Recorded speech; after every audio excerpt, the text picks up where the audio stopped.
Welcome to the Crown Council Mentor of the Month. Our mentor this month is Chris Malone. Chris recently spoke at the Crown Council annual event. He has a long history of success working with leading organizations like Coca-Cola, the NBA, and Procter & Gamble. He's the author of the best-selling book, The Human Brand. We were so impressed with his presentation that we decided to release it as a Crown Council Mentor of the Month. You'll love his message about how, in this digital age, we can put a human face on your practice to show everyone in your community what it is you really care about. So please now listen to Chris Malone from the Crown Council's 21st annual event in Salt Lake City as he talks about the most important part of your brand, the human brand.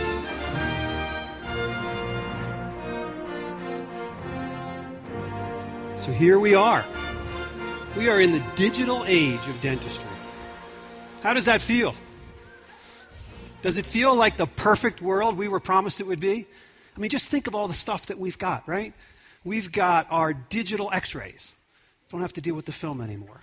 We've got online claims and statements. Patients can make their appointments online. Not to mention all kinds of in-office CAD/CAM, and the list goes on, right? But then think about all the things the patients have, right? Thanks to Google, they know everything that we know about dentistry, right? They can rate doctors and dentists online with things like ZocDoc.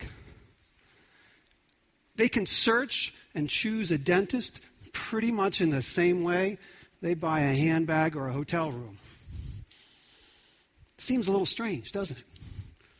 Well, it makes you wonder, if we got all this digital technology, we've got all this data, why is it then in almost every industry, including dentistry, that it seems like there's more price pressure than ever before? We're struggling with costs. There's a lot of practice consolidation. And that relationship between the dentist and the patient just doesn't seem the same way it used to be. What's up with that? But don't worry, every year there's some new technology that's going to solve it for us, right? Whether it's digital marketing campaigns, or social media, or dental dollar loyalty programs, that'll solve it for us. Does it ever feel like a moving target? Just about to get our hands on it and then something shifts? Well, I've got some good news for you. The real keys to building a culture of success and strong patient relationships and steady growth that doesn't rely on price is not a moving target. It never changes. It's hardwired into all of us by evolution, and if we simply can understand it, embrace it, and align our practice and our decisions with it, it can deliver consistent growth, strong relationships, growth and profitability, and the culture of success that you're looking for. The digital technology simply makes it powerful, more so than ever before, if we just know how to use it. And so by the time we finish here today, that's exactly what you should have. But to explain how all that works, I first need to tell you a story about where it came from. Back in December of 1982, Mary Lou Dinalo worked as a frame attendant at New Jersey Bell at their central switching office in Rochelle Park, New Jersey. The tools of her trade were a soldering iron and a telephone handset. It was back in the day when they hooked up a new telephone line, someone actually had to solder a copper wire onto a frame and then test it to make sure that it worked. Now, it wasn't glamorous work and it didn't pay very well, but it offered benefits and a pension, which was important to Mary Lou because she was a single mother struggling to support a teenage son and daughter. And so as the holidays approached, Mary Lou started to think about ways she could make Christmas morning a little bit more special for her kids. And so she decided to volunteer to work some overtime hours in the training facility in Hackensack. Now, as it turns out, the training facility in Hackensack was not in the greatest area. In fact, one of her colleagues had actually been mugged walking down the alley to the parking lot behind the building just a few weeks before. But again, she was committed to making Christmas more special that year, and so she set aside her fears and headed for Hackensack after her shift in Rochelle Park. The first night was smooth sailing. She enjoyed meeting new people, shared lots of great experiences, and driving home, she even started to make a mental list of the gifts she might be able to afford if she just worked a few more hours. The second night, however, was entirely different. As she entered the alley, she noticed there were two men standing in the shadows at the other end. Now, this made her nervous, but she decided, I'll just avoid eye contact, and I should make it to my car the same way as I had the night before. About halfway down the alley, she noticed the two men had entered it and were walking very quickly towards her. And for reasons she couldn't explain, she felt certain they were going to attack her. Her plan to avoid eye contact went right out the window. She became focused on their faces, trying to make out their shape and expression. And then when the men were about 10 feet away from her, she felt a scream welling up from within inside her. And then her full-throttle brain recognized something familiar. And before she had a moment to think, the words, "Hi, Frank," came out of her mouth. And the two men stopped dead in their tracks, startled by both the taunt and tone of her words. Now, Frank Passarella had been a pretty nice kid when he was younger. Mary Lou actually knew his mother, Jean. He'd gone to school with her son, Stephen. But in high school, he developed a drug habit. And after graduation, without a job, he began to steal to support that habit. He'd been arrested several times, and it had gotten so bad, his parents actually had to put a deadbolt lock on their bedroom door so he wouldn't sell any more of their valuables. Now, Frank was stunned and embarrassed and managed to mutter the words, "Hi, Mrs. Dinallo," before he and his would-be partner in crime shuffled by. And Mary Lou made it to her car with her heart pounding in her chest all the way home, feeling certain that if she'd not recognized Frank, it wouldn't have been the happy holiday she wanted for her kids. So what has become of Mary Lou, and how do we know all of this? Well, in fact, Mary Lou Dinallo is my mother-in-law, and I've been hearing this story every year in vivid detail for 23 years. It seems like the details get more vivid every year. But what is it about a story like this that we can all relate to? Whether it's something that's happened to us or someone that we care about, what is it about our psychology that allows us to navigate through these threatening situations very quickly and very accurately with very little information? Well, it turns out the answer to that question actually lies deep in our past, because like primitive humans tens of thousands of years ago, Mary Lou had to make two kinds of decisions very quickly and very accurately with very little information. First, she needed to determine what were the intentions of those two men at the end of the alley.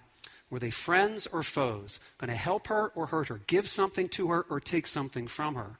Or said another way, what degree of warmth could she pick up about their intentions toward her? And then given what she thought their intentions were, what ability did they have to carry out those intentions? Were they strong or weak, fast or slow, foolish or intelligent? Or what degree of competence did they have? And it turns out that in the original game of Survivor, tens of thousands of years ago, these are the most important decisions humans made every day. Not only when they came upon strangers in unfamiliar situations, but frankly, in their daily interactions with people in their tribe, in their family, in their community, because it allowed them to know who they could trust and allowed them to build relationships that allowed them to stay in the tribe. And frankly, that was a life and death situation, right? Unlike what we see on TV. If you got kicked out of the tribe 10,000 years ago, you didn't get to go to Redemption Island, right? More likely you were going to be dead within a few weeks because we rely on each other so much for food, clothing, shelter, and protection.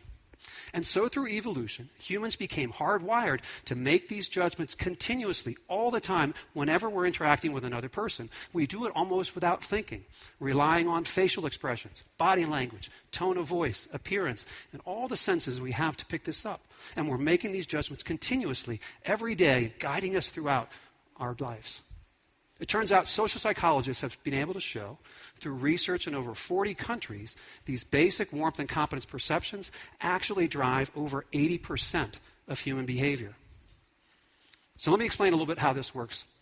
You can think of warmth as kind of a whole category of perceptions that would relate to intentions. Is this person honest? Are they trustworthy? Are they approachable? Are they friendly? Are they warm? Do they have my best interests in mind, or are they only looking out for themselves? And the list could go on of all the perceptions you could put in that category. Competence is lots of the things that you would expect. Knowledge, intelligence, creativity, reliability, resourcefulness, and the list goes on. And it turns out these two basic warmth and competence perceptions actually drive a predictable pattern of emotions, and it's the emotions that actually drive our behavior. So think for a moment about someone you know who's very warm, friendly, approachable, that you trust a great deal, but is also very skilled and capable and reliable at what they do. Well, typically this causes us to feel pride and admiration. We're drawn to these people. We become loyal to them. But if we flip that around and think of someone that has all the same skill and ability, but is cold and unfriendly, difficult to approach, and we're not sure what their intentions are towards us, this causes us to feel kind of envy and jealousy. We're not sure we can trust them, and behavior that comes from that is kind of grudging cooperation. They could pose a threat to us, but we kind of go along to get along in the near term. On the flip side of things, if we know someone who's very warm and friendly and honest and we trust them a great deal, but is really not very reliable, well, we kind of feel pity and sympathy for these folks. They can't really help us. They can't really hurt us. And so as a result, we ignore them, kind of indifferent and neglect. And then, of course, the worst combination of all, if you've got someone who's cold and unfriendly and really not reliable, that just makes us angry. We feel contempt. We reject them and avoid them. And so whether we realize it or not, every day we're making these judgments subconsciously as we interact with people throughout our lives. In fact, it turns out that humans are so hardwired to make these judgments that we do it with people without even knowing them. Let's take a little illustration, for example. How many of you know Tiger Woods, right? If I pose the name Tiger Woods to you by a show of hands, how many would say they think Tiger Woods is very warm, friendly, honest, and trustworthy?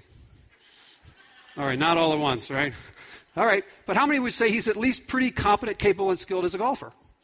Yeah, that's what you'd expect, and that's exactly the way the rest of the world sees Tiger Woods. We don't think he's very honest and trustworthy. He's competent and capable, so we kind of grudgingly tolerate him, but we don't really trust him. Let me give you another name. It's an election year. Let me give you a politician. What about the name Vice President Joe Biden? How many of you think he's very warm, friendly, honest, and trustworthy?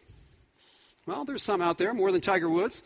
But how many of you would say he's very competent, capable, skilled, and effective? Not the same response. And I guess that's what happens with vice presidents, right?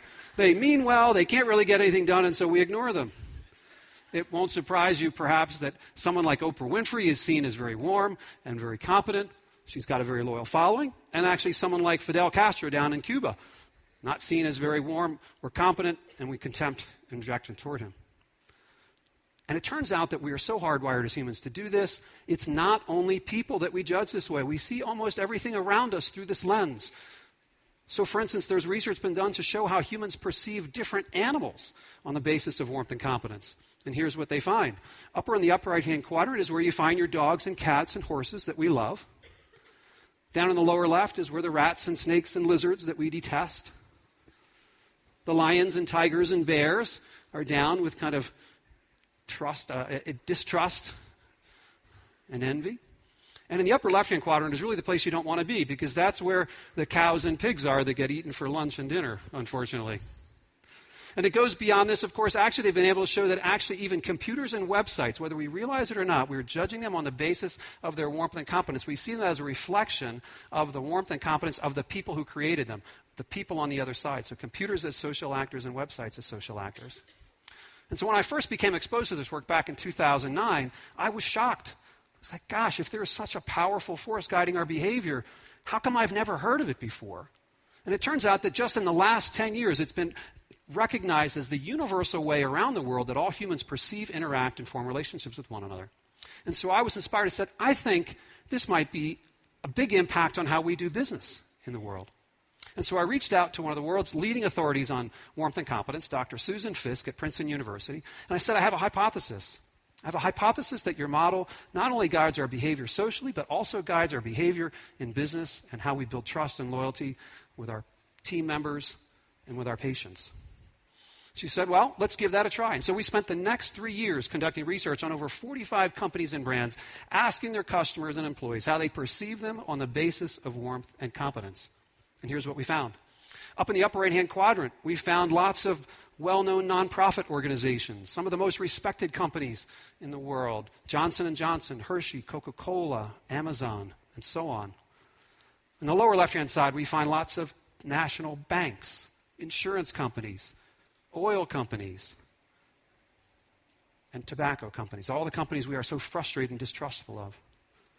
On the lower right-hand side, we found lots of luxury brands like Mercedes and Rolex and Rolls-Royce. And it's important to point out at this point that this is the perception of the total U.S. adult population. For those people that own a Mercedes, they may not see Mercedes this way, but for most people, that is something that's unapproachable. It's out of reach for them, and as a result, they don't feel it's as warm. And we weren't sure what we found in the upper left-hand quadrant, but actually what we found is this is where lots of government-subsidized organizations are perceived. The post office, Amtrak, the Veterans Administration, which are viewed to have perhaps good intentions, but if they had to compete without those subsidies, perhaps would not continue to exist. So we saw this same pattern of warmth and competence perceptions, viewing companies and brands as we saw for humans, animals, and everything else that we see around us. And while that was certainly very interesting, what was perhaps more important and more useful is that when we rolled up all of that data and looked at how those perceptions impacted the purchase intent, loyalty, and commitment that customers and employees felt towards those organizations, here's what we found. Over 50% of all that behavior could be explained by 4 basic human perceptions: warm, friendly, competent, and capable. Before we talk about price, quality, reliability, knowledge, all the other competence-related things that we talk about, and I've spent my whole career trying to market and sell in large organizations, it was the perceptions of the people behind those companies and brands that were driving over half of the behavior. And perhaps that's been the missing piece. Perhaps that's why, despite we have more loyalty, more data than ever before, we actually have less loyalty than ever before. Perhaps we've been missing half the picture, the half of the picture that relates to how we perceive the warmth and competence of the people that we're doing business with. And so I have to tell you, I was really stunned by this because it was counter to so much of what I'd been taught and trained in my career. It suggested that most of what we are taught in business is fundamentally at odds of what it takes for people to trust one another. And I started to think perhaps half of everything that I was taught and trained is either no longer true or perhaps may not have ever been true. And it inspired me to step off of the corporate ladder and say, there's got to be a better way for us to do business. We can have loyalty and trust and commitment without having to drive it with price and all kinds of other tools and technology. The technology is great, but the technology alone is not going to get it done for us. And so I became inspired to share this with others around the world, hoping to make a difference in how they view the world. We were fortunate to have our work published in the Journal of Consumer Psychology in 2012 with response papers from most of the respected academics in the world. And it's been really remarkable that since then, over 75 other papers have been published academically, peer-reviewed journals, people building on, expanding on, and carrying on our work. And so that's been very gratifying. But if you're like me, you've probably seen during the course of your career, it seems that every year there is some new book or some new theory or some new model of how the world is supposed to work or doesn't work. And I certainly have found things like these extremely helpful. But I've often wondered, how do we do all of that stuff? How does it all fit together? Is there any kind of rule of thumb that can guide us through most of what we need to know? Some common thread? Well, for me, that's what warmth and competence has become. It seems to be that underlying human psychology that helps explain why all of those things work and allows us to think of it in a little bit simpler and more practical way that we can tie it all together. Perhaps, though, there's no better way to explain warmth and competence than to tell you an actual story of it in action. It was back in August of 2012, and Teresa Cook lay dying in a hospital bed in Nashua, New Hampshire. She was in the final stages of pancreatic cancer. And by her side was her 21-year-old grandson, Brandon. And Brandon was trying to do whatever he could to make his grandmother as comfortable as possible in her final days. And one of the most devastating things about pancreatic cancer is that it causes rapid weight loss and takes away the appetite at exactly the time the body needs strength to fight the tumors. And so Brandon was trying to get his grandmother to eat something, but she was resisting. She said, "This hospital food is awful. I want no part of it." But Brandon persisted and persisted. And eventually Teresa said, "Well, there is one thing. If you could get me my favorite food, I'd give that a try." He said, "No problem, grandmother. I'll get right on it. What would you like?" She said, "I could really go for a bowl of clam chowder and a bread bowl from the Panera Bread shop." Brandon said, "No problem. I'll get right on that." He got on the phone and called up the Panera Bread shop on Amherst Street in Nashua and said, "I'd like to pick up a bowl of clam chowder and a bread bowl this afternoon for takeout." There was a long pause in the line. And then they said, "I'm sorry. During the summer, we only make clam chowder on Fridays. Could you give us a call back on Friday? We'll take care of it then." And Brandon said, "No, you don't understand. You've got to make an exception. My grandmother is very ill. If we don't get some food in her, she may not be with us on Friday." So the manager got on the line, Susan Fortier, and she didn't miss a beat. She said, "No problem at all. You come right over, and we'll have the clam chowder ready for you when you get here." And she did have it ready. And in addition, she put together a box of cookies for Brandon. She says, there's no charge for any of this. You just let us know how your grandmother's doing. If you need more clam chowder, we'll be here for you. And he did let her know. Because Teresa Cook had more clam chowder on Friday and the following Tuesday. And it wasn't until Saturday, August 18th, that Teresa Cook quietly passed away with her family by her side. Clam chowder had sustained her for perhaps another week. And it was just a bowl of clam chowder. And it was just another week. But for Brandon and his grandmother, it was literally a matter of life and death, one they would never forget. And it turns out there are a lot of other people that would never forget either. Because on that first Tuesday, Brandon sent a little thank you note over to the folks at the Panera Bread shop. And he sent that thank you note on his Facebook page. And what do you imagine happened next? Within a few days, over 800,000 people around the world had liked that post. Nearly 35,000 had posted comments. And many of them were Panera employees saying things like, this is why I'm proud to work at Panera. We do things like this in our store every week. Mom's saying, we don't have a Panera in our town, but when we do, we'll be going there. Others saying, this is why our kids will be going to Panera this evening for dinner. So it begs the question, what accounts for this tremendous outpouring of emotion and action? Was the quality of the clam chowder? The speed of the service? Location of the store? The price? No, of course not. It wasn't any of those things. It was a genuine, compassionate act of warmth towards another person. And contrary to everything we've been taught in life, we are much more programmed to respond to demonstrations of warmth than competence. Despite that we've been taught that all of our success in life comes only from our competence, the reality is warmth is the dominant driver of our emotions and our behavior. And so despite there's nothing but 5 lines of text, not so much as a photograph, it moved hundreds of thousands of people. We don't have to think about it. If you felt anything at all when I told that story, you hear it, you feel it, and it moves us. That's warmth and competence at work. So what we can take from this, stories and research, is that people were actually the first brands. Faces, the first logos. All the branded trade and commerce we've engaged in over the last several thousand years has simply been an adaptation of the way we were wired by evolution to interact and form relationships with one another. And so, in fact, we can say every human is a brand and every brand is human. The way our brains perceive, interact, and form loyalty to them is exactly the same. And if you think about it, it makes perfect sense. For most of human history, commerce between humans was conducted face to face. That's where we picked up all of those facial expressions and body language and tone of voice and all of that. They were mutually interdependent relationships, and this worked great for thousands of years. And then a little something called the Industrial Revolution came along and disrupted all of that. Let's go back in time and think about how things were back in the 1850s. Let's take the cobbler, for instance, who for thousands of years has shaped shoes to the individual feet of his customers. Back in those days, they didn't have direct deposit or credit cards. They had to pay with barter and IOUs, and people had to stick together. The cobbler had relationships with his customer. They were on a first-name basis. And the choices that people made were as much about the relationship they had with the person they were doing business with as it was the product or service they were offering. And frankly, there was a lot of balance in that relationship. If a merchant did wrong by a customer and didn't make it right, pretty much everyone in town would know about it by Sunday church. And that person would come under pressure to make it right or be run out of town and risk losing his livelihood.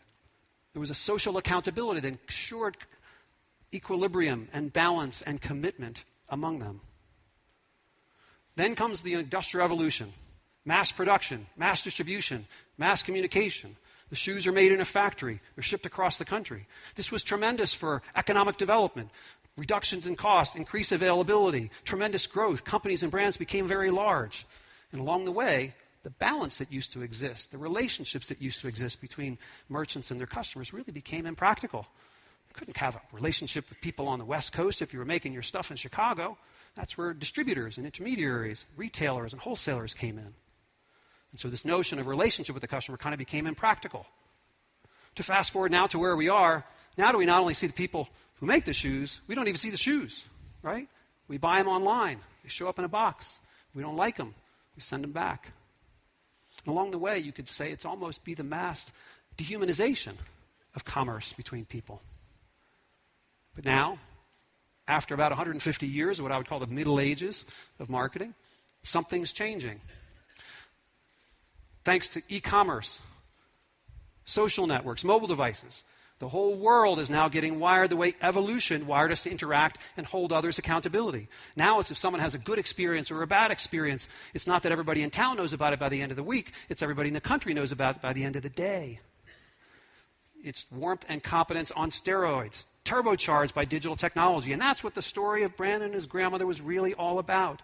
How word travels in a way that we never have dealt with before. It totally changes the way we need to operate and form relationships with our customers. Because again, we are making our decisions, making our commitments based on what we know about the people, the companies and brands and practices that we interact with. Let me give you another example. Here are 3 well-known brands of chocolate. I'm sure you've heard of all of them. But I wonder how many of you know the history and the background of just one of them, the Hershey Company. How many of you know about the founder of the Hershey Company and how they came about? Very many? In our research, we found that less than 20% actually know the story of Milton Hershey, who started the Hershey Company in 1894 near Lancaster, Pennsylvania. The company grew very rapidly, and actually by 1909, Milton Hershey and his wife, who were unable to have children of their own, decided to gift nearly their entire fortune to a charitable foundation to create an orphanage, to provide education and home and college training to underprivileged boys and girls. And for the past 105 or 10 years, this organization has trained, housed, and college educated 2,000 students every year. The largest organization of its kind. And so every day, actually, the gift from Milton Hershey and the profits of those proceeds from that organization go to support this school. And in their Quaker modesty, they don't really talk about this very much. Most people don't know about it. But when we saw this and talked with the people at Hershey, we had a hypothesis. We said, I'll bet that if more people knew about what you do and have done for over 100 years without asking anything special in return, they would think differently of you. And so we did exactly that. We asked hundreds and hundreds of U.S. adults across the country how they perceived the Hershey Company on warmth, competence, and what their degree of loyalty was. And then we told them this story about the Hershey Foundation and Milton Hershey and his wife. And then asked again. And here's what we found. Not only did we see that perceptions of Hershey changed very significantly, not only were they perceived to be more and friendly, but frankly, they were also seen to be much more competent. And that's frankly how our brains work. When we see someone who acts this way towards someone else, we think that they will act toward us in a similar way, even if we never have direct contact with them. A dramatic change in both their warmth perceptions and their competence perceptions. Because our brains perceive these companies and brands as if they were tribes or social groups. And what we see and what we know about their leader and about what the people do impacts how we perceive them. As you might expect, the loyalty went up significantly as well. And this is for a brand on a scale of 1 to 10 that also had pretty strong loyalty to begin with. And so the reality is we do not form loyalty to companies or brands or practices. The way our brains are wired is we form loyalty to people and what we know about those people and what their intentions and abilities suggest about how they will act towards us. Let me share a personal experience. I'm sure you've heard many Starbucks stories, but you haven't heard this one, because this is what happened to me back in the summer of 2006. At the time, I was the Senior Vice President of Marketing at Aramark Corporation, a big food service company that provides food service in hospitals and universities and things like that. And at the time, Aramark was a licensee of Starbucks, operating 75 Starbucks stores on college campuses around the country. And the problem at the time was that Aramark was about to lose their license, because we were not delivering the kind of customer experience that Starbucks expected and was able to deliver in their own stores. And this, of course, would have been a major problem, because students on college campuses love their coffee. And so, in a last-ditch effort to preserve the relationship, Starbucks invited a handful of executives from Aramark to travel to Seattle and spend a few days getting dipped in how they delivered the experience that they did, and hopefully to find that missing ingredient that we weren't delivering. And we expected to hear about how they chose their coffee beans, and they chose the location of their stores, and how they lit them and decorated them and all of that. And we certainly heard a fair bit about it. But the thing that struck us most, the thing that was the missing ingredient for Aramark was how they recruited, managed, and motivated their staff members. They told us about something called the Little Green Apron Book, which, as the name suggests, was a little green book that fits in the pocket of an apron. And inside that book, they talked about 5 ways of being. Things like being welcoming, genuine, considerate, and knowledgeable. And inside that book, there were 5 cards. On the front of each card was a little description of each of those ways of being. And on the back were just blank lines. And the interesting thing about this was that these are things that they were not just expected to demonstrate to customers. Even more importantly, they were expected to demonstrate to one another.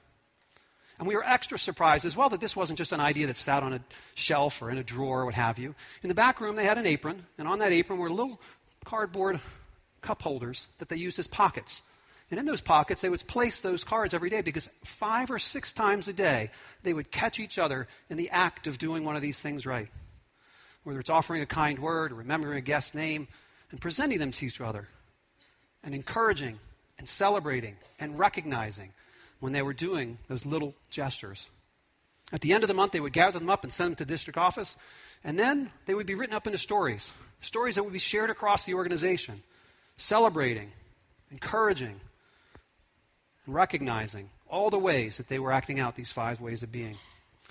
And they shared one of these stories with us. It was one that really hit home for us. It was about a story on the West Coast about a customer named Pete.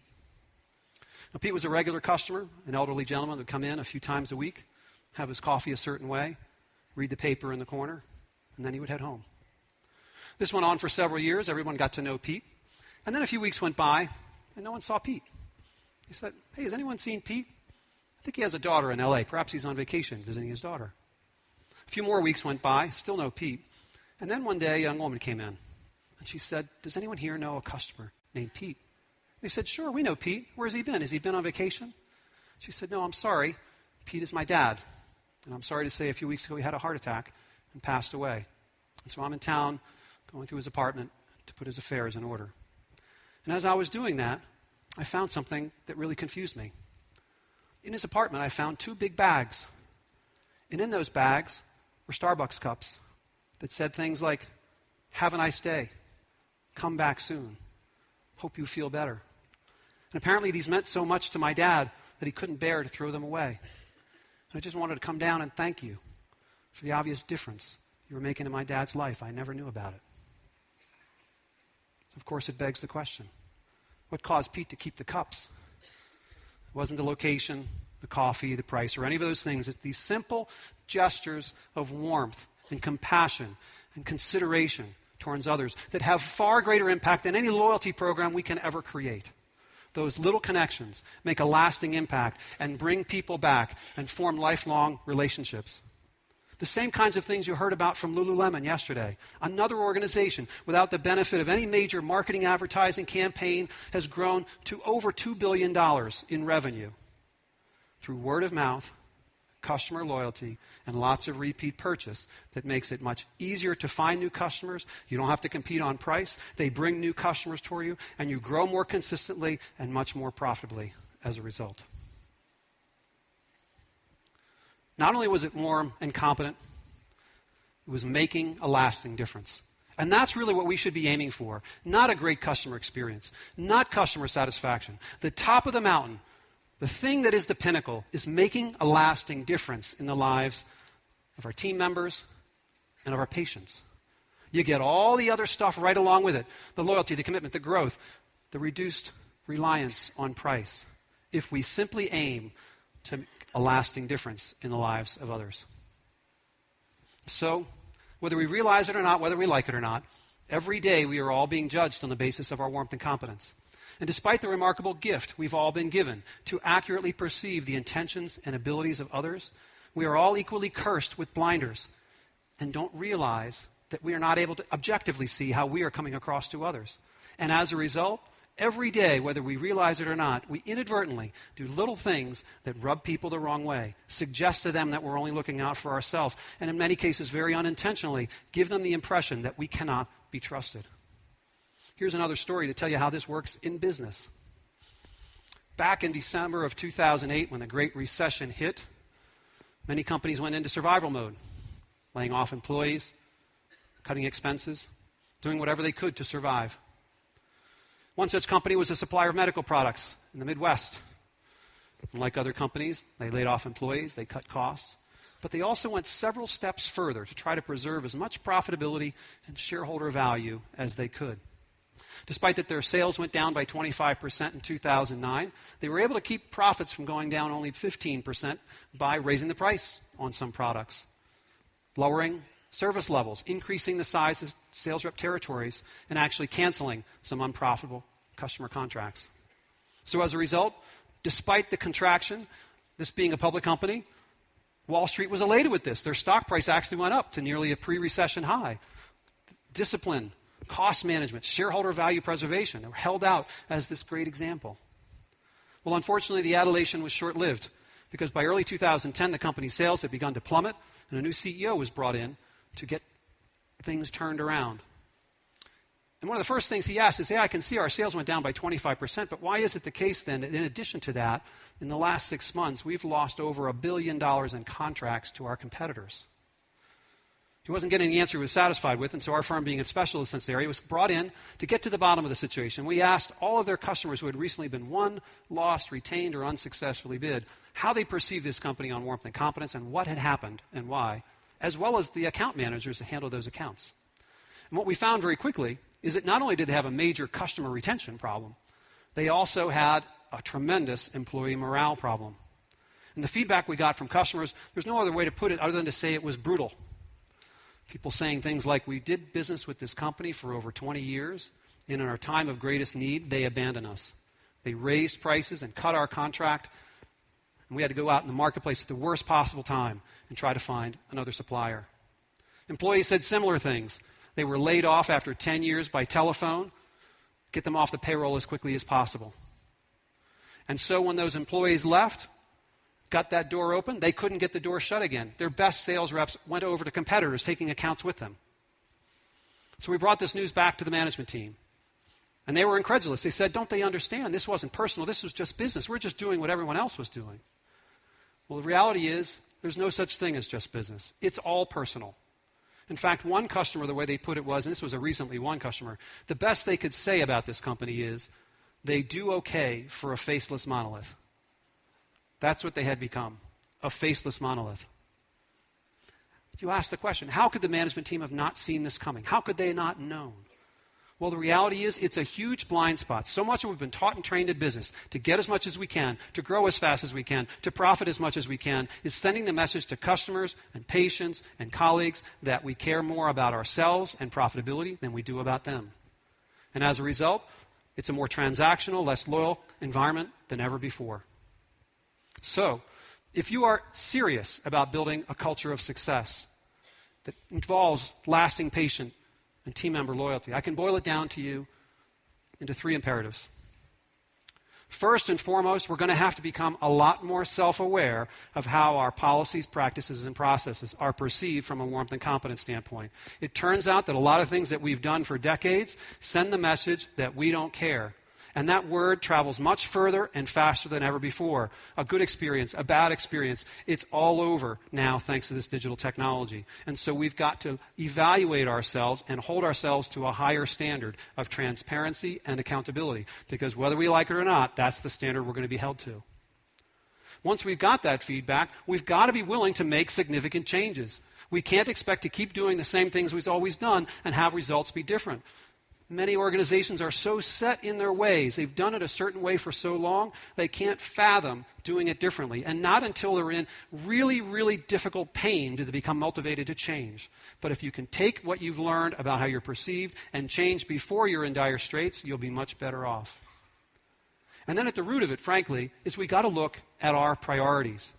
And if our focus is on growing as fast as we can, becoming as profitable as fast as we can, well, the fact is, that is not an aspiration that patients or team members actually find very inspiring, particularly if it's done at their expense. And we're not suggesting that practices shouldn't grow or that shareholders shouldn't get value. Of course they should. But we need to do it in a way that balances that priority with the best interest of our customers and employees as well if we're going to be able to sustain it. That's the difference. balancing those priorities and not trading one off towards the other.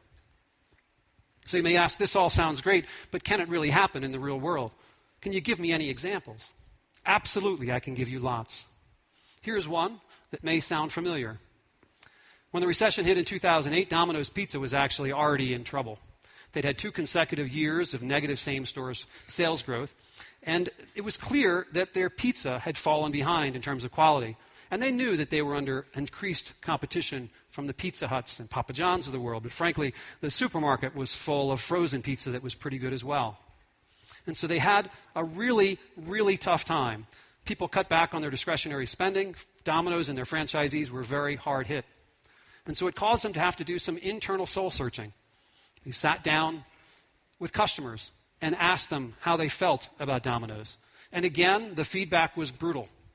They said things like, your pizza tastes like cardboard and is totally devoid of flavor.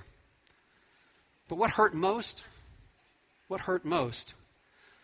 customers said it was clear that the people at Domino's really didn't care. They didn't provide a very good product.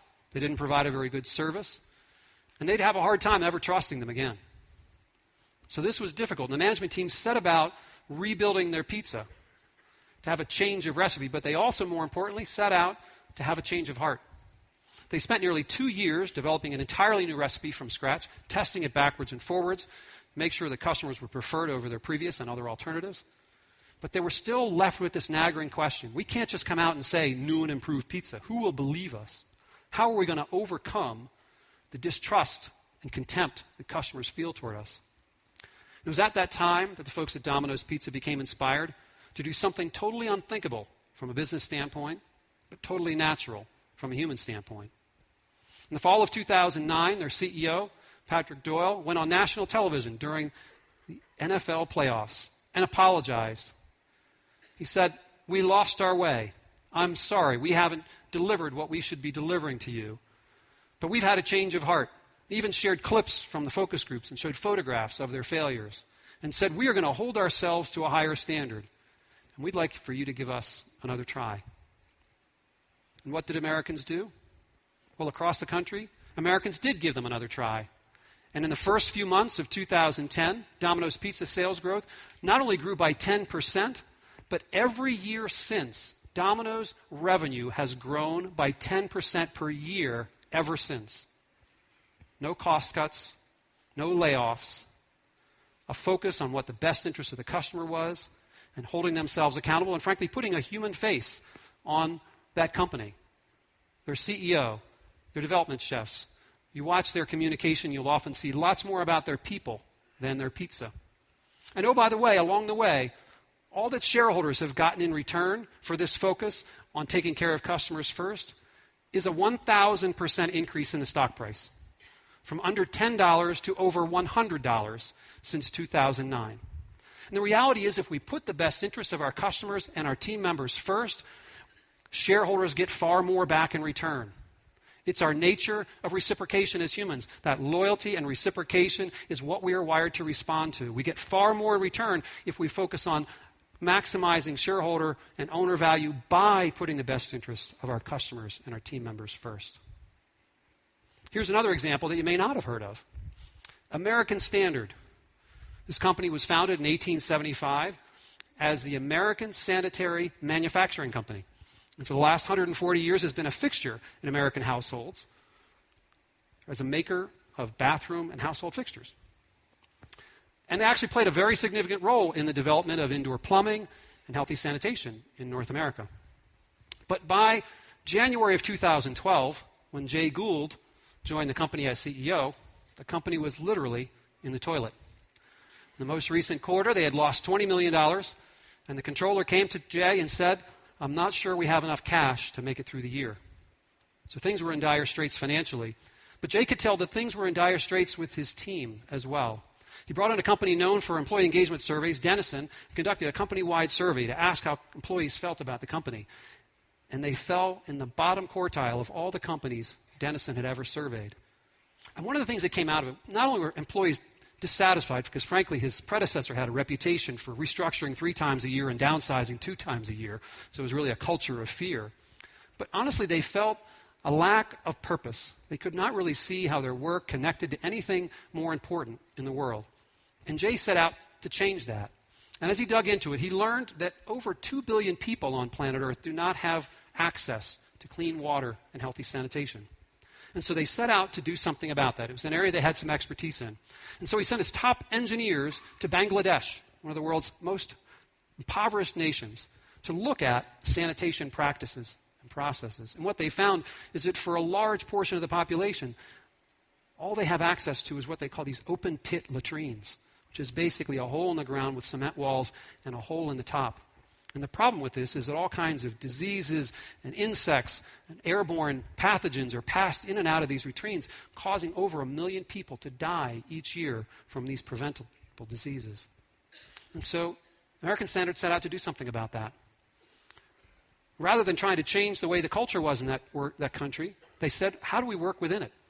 And what their engineers developed actually was a simple thing. This little plastic device that could be molded into the top of those open pit latrines and have a little flapper there. And by putting this in, it would prevent insects and airborne pathogens from passing in and out.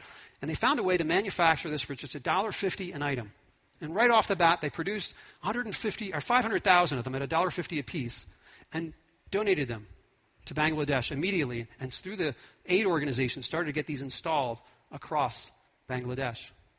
But they didn't stop there. In addition, they decided that for every toilet that they sold, they would donate another one of these safe toilet devices to Bangladesh and encourage their employees and their customers to be a part of this as well. They called it Flush for Good. And in the first year, another 1 million of these devices were sold and distributed and donated in Bangladesh. Employee engagement rocketed. Fastest turnaround Denison had ever seen. From 2012 to 2013, they went from the bottom quartile to the top quartile. In addition, customers supported them as well. Over 14% growth in 2014, 10% growth in 2013. And oh, by the way, all the shareholders got was a 7-fold increase in profit along the way. And in a very different way, American Standard put the best interest of customers and their community, demonstrated warmth towards someone other than themselves, and in return was rewarded very generously as a result. These are business examples. You may wonder, can this happen in the medical practice? Absolutely. It was back in 1998 when Dr. Charles Volk decided to open the Dakota Eye Surgery Center in Bismarck, North Dakota. He had worked as an eye surgeon in a hospital, but wanted to provide an experience that was more comforting and more neighborly than what was available in the hospital. So he set out to form this eye surgery center. But after the first few months, he knew he needed to make a change. He knew he needed to deliver care with more heart. He'd hired a very capable administrator, but who was very cold and kind of regimented with the staff and with patients. And then he remembered Mary Radke, his old friend from his hometown. Mary was running a surgical center 75 miles away and was having a great reputation for the care she was delivering the team that she had built. And so he gave Mary a call and said, would you consider coming down and helping us run our eye surgery center? And despite that Mary would have to commute 75 miles each day, she said absolutely. She saw an opportunity to deliver the kind of care that she really believed in. And as she said about hiring staff for the center, she was not so focused on their prior experience in surgery centers. She was more concerned with how much does this person care about people and patients. In addition, they changed the focus from being about the procedure to being about how the patient would perceive the experience. They hired dedicated greeters that when patients and their families came in to the practice, they would be greeted and welcomed, and when they take them through an explanation of the procedure, families would then be brought into an observing room where they could see the procedure going on.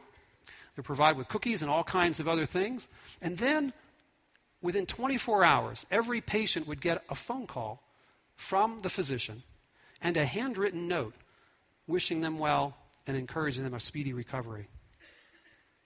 What did happen in return? Well, as a result, Dakota Eye Surgery Center has a 98.9% of their customers give them an outstanding rating for satisfaction. Their practice has nearly tripled in size since 1998. And nearly 50% of their patients come through referrals from other patients. They've won all kinds of awards in their little corner of paradise in Bismarck, North Dakota. So hopefully this story and the others I've shared with you, that the moral is entirely clear, that in a world where our reputation can be won or lost in a single day with a click of a mouse, perhaps our ability to demonstrate warmth and competence to others is our greatest asset. And it only makes sense in any human endeavor, personal, professional, or commercial. We have always replied and depended on the loyalty, commitment, and support of others. And so I challenge you, don't allow your practice to become just another faceless monolith in your community. Put a human face on that and show them what you care about. Evaluate your practices and think about how you can demonstrate warmth in addition to all the competence that you have. And if you do that, not only will you be able to build the culture of success that you want, not only will you be a 10, not only will you get the growth and profitability and stability that you're looking for, but you also have the opportunity to make a lasting difference in the lives of your team members and your patients. And there's no greater accomplishment than that. I hope this is helpful. Thank you very much.